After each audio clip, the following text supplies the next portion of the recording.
శ్మశానంలో ఇండ్లేమిటిరా మీ దుంపలు తెగ. శ్మశానం కూడా వదలరా? సమాధులు తవ్వేస్తారా?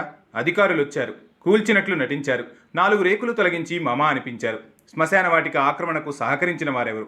సీఎంఓ ఆదేశాలని ధిక్కరిస్తున్న వారెవరు? రియల్ వ్యాపారులకు కొమ్ము కాస్తున్న వారెవరు? కాసుల కక్కుర్తి కోసం దిగజారుతున్న వారెవరు? సీఎంఓ ఆదేశాలు బుట్టదాఖలు చేస్తున్నారు, రియల్ వ్యాపారులకే సహకరిస్తున్నారు. అమ్మవారి గుడి స్థలంలో ఇదే చేస్తున్నారు. ఇక్కడ కూడా రియల్కే లొంగిపోతున్నారు. గుడి స్థలం పార్కుగా మారుస్తుంటే గుడ్లప్పగించి చూస్తున్నారు. ప్రభుత్వ స్థలాలు ప్రైవేటు పరానికి సహకరిస్తున్నారు. పాపం మూటగట్టుకుంటున్నారు. ముడుపుల కోసం ఆశపడుతున్నారు. అమ్మవారి పూజలకే స్థలం లేకుండా చేస్తున్నారు. 700 ఏళ్లుగా సాగుతున్న జాతరకు జాగా లేకుండా చేస్తున్నారు. అమ్మవారికి బోనాలు సమర్పించేందుకు స్థలం లేకుండా చేశారు. మీ దుంపల్ తెగ. ఇదేం దిక్కుమాలిన వ్యాపారం రా నాయన. శ్మశాలను కూడా వదలరా?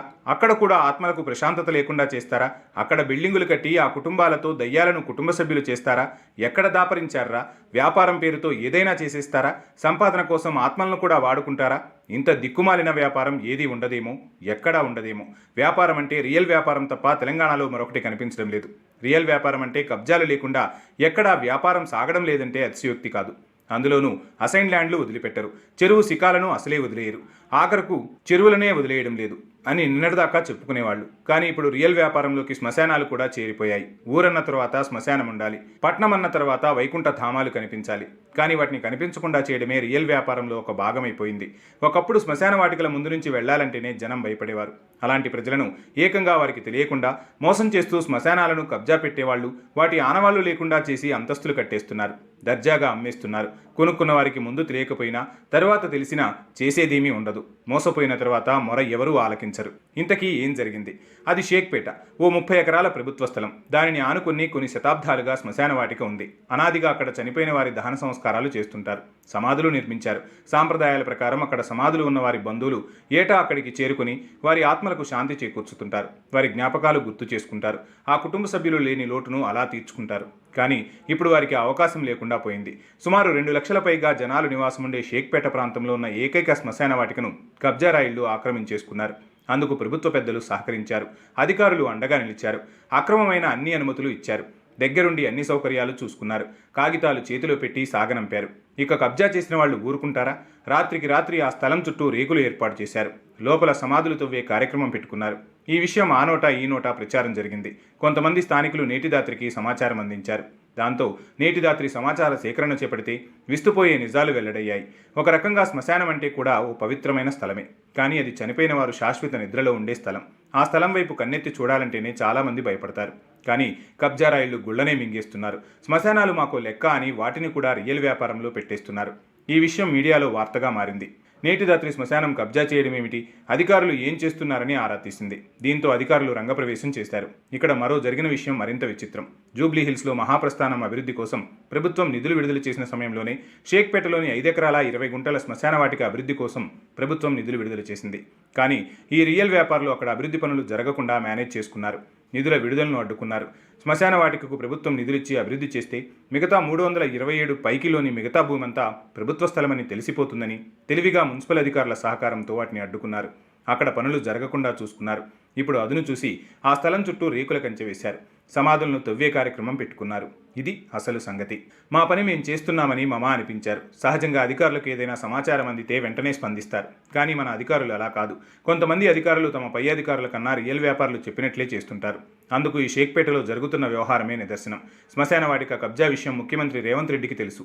ఎందుకంటే ఆయన ప్రతిపక్షంలో ఉన్నప్పుడు ఆ స్థలాన్ని పరిశీలించారు. ఇది ప్రభుత్వ భూమి అని గతంలోనే ప్రకటించారు. ప్రభుత్వ భూమిని గత పాలక పెద్దలు ప్రైవేటు వ్యక్తులకు ఇవ్వడాన్ని తప్పుపట్టారు. దాంతో ఆయన అధికారంలోకి వచ్చిన తర్వాత ఈ స్థలంలో ఎలాంటి వివాదాలు ఉండకూడదనుకున్నారు. అక్కడ ఎలాంటి నిర్మాణానికి అనుమతులు ఇవ్వద్దని అధికారులు ఆదేశాలు జారీ చేశారు. ఈ విషయాన్ని ముఖ్యమంత్రి కార్యాలయ వర్గాలు అధికారులకు హెచ్చరికలు కూడా పంపాయి. కానీ కింది స్థాయి అధికారులు, సీఎంఓ అధికారుల హెచ్చరికలు కూడా బేఖారత్తు చేశారు. శ్మశాన వాటికలో నిర్మాణాలకు అనుమతులు ఇచ్చారు. దాంతో కబ్జా రాయిళ్లు అక్కడ చకచకా పనులు మొదలుపెట్టారు. కానీ నేటిదాత్రి వదిలిపెట్టలేదు. దాంతో అధికారులు కొంత ఒత్తిడికి లోనైనట్లు నటించి అటు స్వామి కార్యం ఇటు స్వకార్యం జరిగినట్లు ఫోటోలు మీడియాకు విడుదల చేశారు. రేకులను తొలగించినట్లు మీడియాకు ఫోటోలు వదిలారు. మీడియా కూడా నిజమే అనుకుంది. నేటిదాత్రికి అనుమానం వచ్చింది. రేకులు తొలగిస్తే మొత్తం రేకులు తొలగించిన ఫోటోలు రావాలి. కానీ సగం రేకులు కూల్చి మిగతా వాటిని ఎలా ఉండనిచ్చారన్న దానిపై ఆరా తీసింది. దాంతో అసలు విషయం వెలుగు చూసింది. కూల్చేస్తున్నాము అంటే అవునని అనిపించుకునేలా మమ అనిపించారు. 4 రేకులు కూల్చివేసిన ఫోటోలు పంపించారు. కానీ అధికారులు కూడా ఆ రేకులు కూల్చేసేందుకు మనసు రాలేదు. కబ్జాదారుల నుంచి అప్పటికే ముట్టాల్సినంత ముట్టింది. అలా ముడుపులు తీసుకున్న తర్వాత రియల్ వ్యాపారులకు న్యాయం చేయాలి. అందువల్ల ఇలా కానిచ్చారు. పని చేశామని మరిపించారు, మురిపించారు. అదే మాజీ మంత్రి మల్లారెడ్డి లాంటి వారి పెద్ద పెద్ద బిల్డింగులు ఒక్క పూటలో కూల్చినప్పుడు ఇక్కడ శ్మశాన వాటిక కబ్జాను అధికారులు ఎందుకు అడ్డుకోవడం లేదు? మొత్తం రేకులు ఎందుకు కూల్చేయలేదు? అసలు తిరికాసు ఇక్కడే ఉంది. కాసులకు అమ్ముడుపోయి తేలు కుట్టినట్లు వ్యవహరించాల్సి వస్తోంది. శ్మశానమే కాదు, గుడి స్థలం కూడా మింగేస్తుంటే చూస్తున్నారు. ఈ పక్క శ్మశాన వాటికి ఉంటే అదే సర్వే నెంబర్ 327 పైకి అనే దాంట్లో ఒక గట్టు ఉంది. అక్కడ అమ్మవారి గుడి ఉంది. గుడి ముందున్న స్థలం అమ్మవారి జాతర కోసం 300 ఏళ్లుగా ఉపయోగపడుతుంది. ఇప్పుడు ఆ స్థలంపై కూడా రియల్ వ్యాపారుల కన్ను పడింది. గుడి ముందున్న స్థలం కూడా కొట్టేయడానికి అధికారుల సహకారం పూర్తి స్థాయిలో ఉపయోగపడింది. కాకపోతే ప్రజల నుంచి వ్యతిరేకత ఎదురవుతుందని తెలిసి రియల్ వ్యాపారి ఎంతో ఉదారంగా ఓ 1700 గజాల స్థలం పార్కు కోసం కేటాయించినట్లు ప్రకటించబడింది.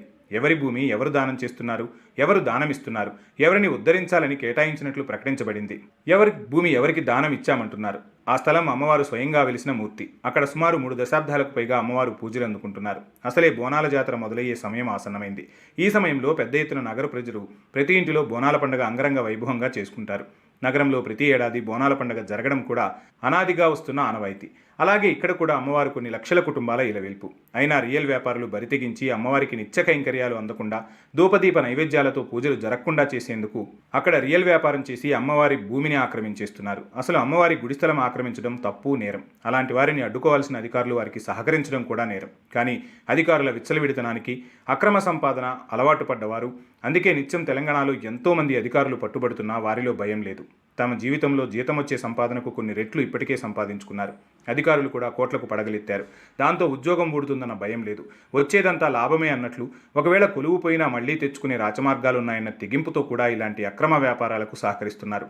ప్రతిఫలాలు తీసుకుంటున్నారు. వాటి ముందు జీతాలు దిగదుడుపు చేసుకుంటున్నారు. ఒక్కసారిగా వచ్చే ముడుపులతో విలాసవంతమైన జీవితాలు గడుపుతున్నారు. ప్రజలను, ప్రభుత్వాన్ని మోసం చేస్తున్నారు.